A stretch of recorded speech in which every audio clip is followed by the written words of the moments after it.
If your child has eczema, I want you to hear this right from the start. Eczema is very rarely a skin issue.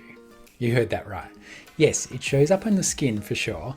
Now that's what we see, the redness, the dryness, the itching, the broken skin, the broken sleep, scratching until it's bleeding, the creams on the bedside table. I get that. But in many children, eczema is the body's communication that there's an internal imbalance. Now, it's often an outside-in reflection of an inside-out problem. I hope you heard that. Now, if there's a shift in perspective, it can be incredibly empowering to understand this. Because if we only think of eczema as something wrong with the skin, then we stay trapped in that cycle. We wait, we apply that cream, and we repeat the cycle. A cream calms it down for a while, for sure, then the rash returns, right? I think you see this in your child. Another flare, another product, another round of frustration. Now, to be clear, there's a place for conventional treatment. For sure, sometimes, especially infective eczema. Sometimes a child needs medicated creams or steroids, and sometimes it's absolutely appropriate. But if we want to understand why it keeps coming back, we need to look beneath the surface. So today I want to walk you through the 7 hidden triggers behind kids' eczema. And I commonly see this in clinic. The first is the leaky gut connection. Now, leaky gut is the common term people use for increased intestinal permeability, hyperpermeability. The gut lining is supposed to act like a smart barrier, and it lets undigested nutrients through while keeping large particles, toxins, and microbes where they belong in the stool. But when that lining becomes compromised, the larger food proteins and inflammatory compounds can move across that barrier easily, and they trigger an immune activation in the body. In some children, that outgoing immune stimulation contributes to systemic inflammation that shows up on the skin. So if your child has eczema and also bloating, constipation, diarrhea, those digestive symptoms, food reactions, poor appetite, or a history of antibiotic use, gut integrity is definitely something worth considering. The second hidden trigger is dysbiosis, which means an imbalance in the microbiome. Your child's microbiome is the ecosystem of the bacteria and the other microbes that live in there. They're beneficial bacteria. And on the skin as well, there's a microbiome layer, and all through the body. And this ecosystem plays a huge role in the immune education of your child's system. We know that both gut and skin microbiome balance can influence eczema. For example, many children with eczema have high colonization of Staphylococcus aureus on the skin. That's the golden staph, which can be worsened by inflammation. Others may have gut dysbiosis after antibiotics, recurrent infections, or even a low fiber processed diet. Even early life factors can matter here, like breastfeeding and feeding history and microbiome environment if the child was exposed in infancy. And this doesn't mean that any one factor causes the eczema. It means the microbiome balance is part of the picture. The third trigger is the hidden food sensitivities. And I want to be careful here because not every child with eczema has food triggers. And I don't suppose overly restrictive diets without prescribe those consider the main reason, but some children do react to foods in a way that they're delayed and not immediate.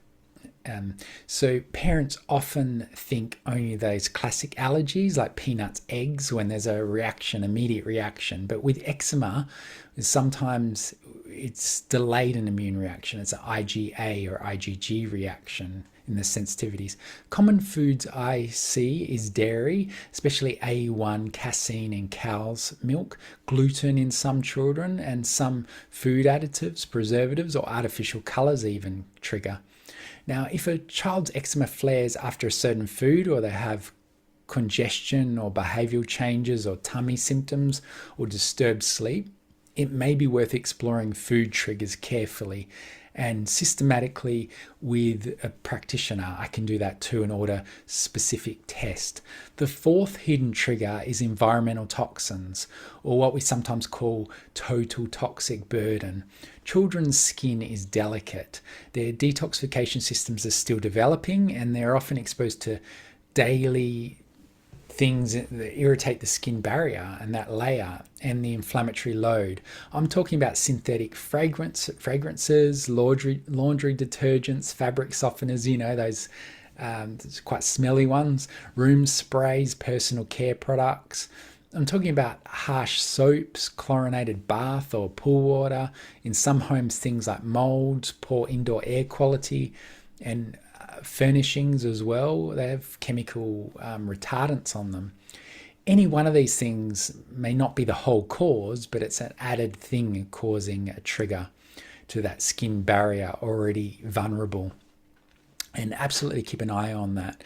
The fifth trigger is nutritional deficiencies. This is a big one, and it's often overlooked because parents assume that the child's eating well enough and they're getting everything through the diet and they must be getting everything they need, right?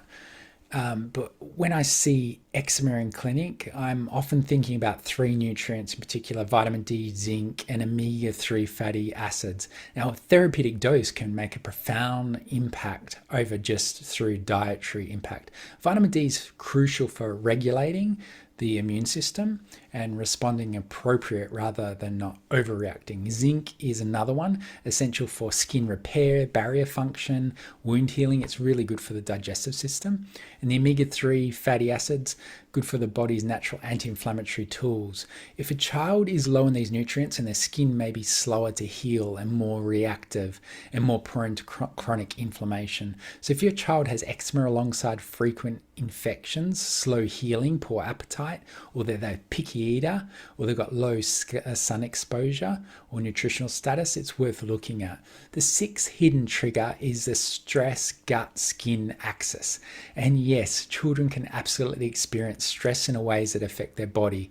When a child is more chronically in that fight or flight stage, and it affects their digestive system and repair and regulation. This can impair their digestion microbiome, increase inflammation signaling, or worsen the skin symptoms. You might see it in your child. Sometimes the stress is obvious, like school, anxiety, family changes, or overwhelm, but sometimes it's subtle, like poor sleep, overscheduling, stimulation, screen time, all those things.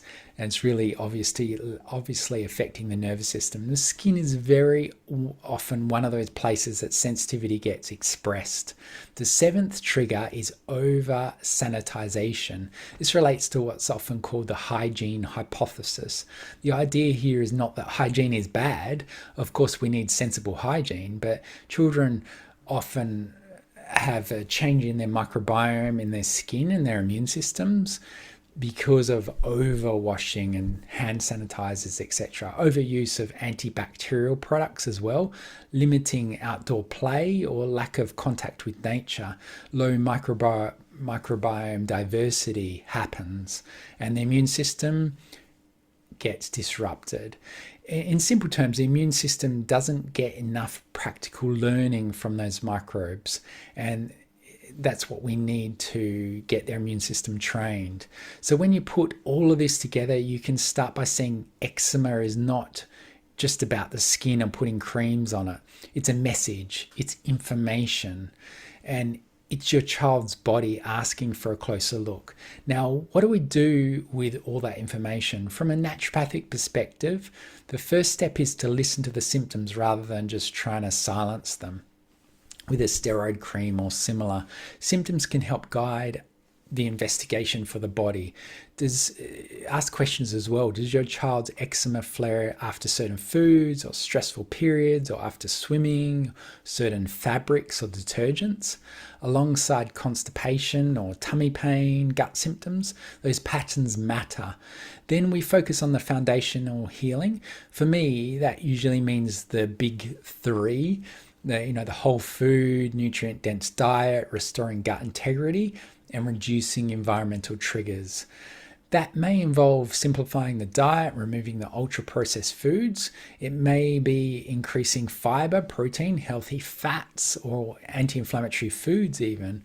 It may mean supporting digestion, looking at the bowel habits, doing a diary, perhaps, and seeing if the microbiome needs attention. And it often means making the home environmentally gentler on the skin and with the fragrant-free laundry products, simpler skin care, less chemical exposure overall. And finally, patience.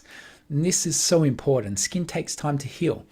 And it's the largest body organ, of course, and in many children it reflects what's been going on internally for quite some time. So while some children improve quickly, others take gradual process of reducing the inflammation, rebuilding the barrier, and improving resilience over time, and getting that key support for that individual. Now, if your child has eczema, please don't feel that you've failed because creams haven't fixed it long term. In many cases, they were never designed to be addressed. That full picture, holistic model. It can be a helpful tool for symptom control, but they don't automatically answer bigger questions of why your child's skin is inflamed in the first place. And that is really the heart of this conversation. That's what's key in my heart. The goal here is not to blame parents. The goal is to not fear every food or every product. And the goal definitely is not to promise a miracle cure. And the goal is to become better detective for your child. Step back and ask, what is the child's body trying to tell you? Is the child's gut inflamed? Is the microbiome out of balance? And is there hidden food triggers? Is the skin barrier being irritated every day by environmental exposure? Are there nutritional gaps making it harder and harder to heal? Is the nervous system overloaded? Has the immune system missed some of the microbiome educational needs? When you start asking those questions, eczema stops being a random, frustrating skin problem and starts becoming a map to recovery. And the map can guide you much more to the solution of being resilient, not having eczema. Now, of course, any child with severe infection, rapidly worsening or very distressing eczema should be properly addressed with a medication or a dermatologist or appropriate healthcare professional. If there is oozing, pain, fever, spreading redness, or your child is really struggling, please seek medical care. Integrative care works best when we use the right tools at the right time. But if your child has recurring eczema that just keeps cycling, I want you to know there is value in looking deeper and getting naturopathic care. Healing often happens when we stop chasing the skin alone and begin supporting the whole child. That's what I'm so passionate about, and I'd really love to help you if you want to reach out. I'm here to guide you through your growth of your beautiful children into healthier, happier little people. Keep on learning and continuing in this next video I have right here.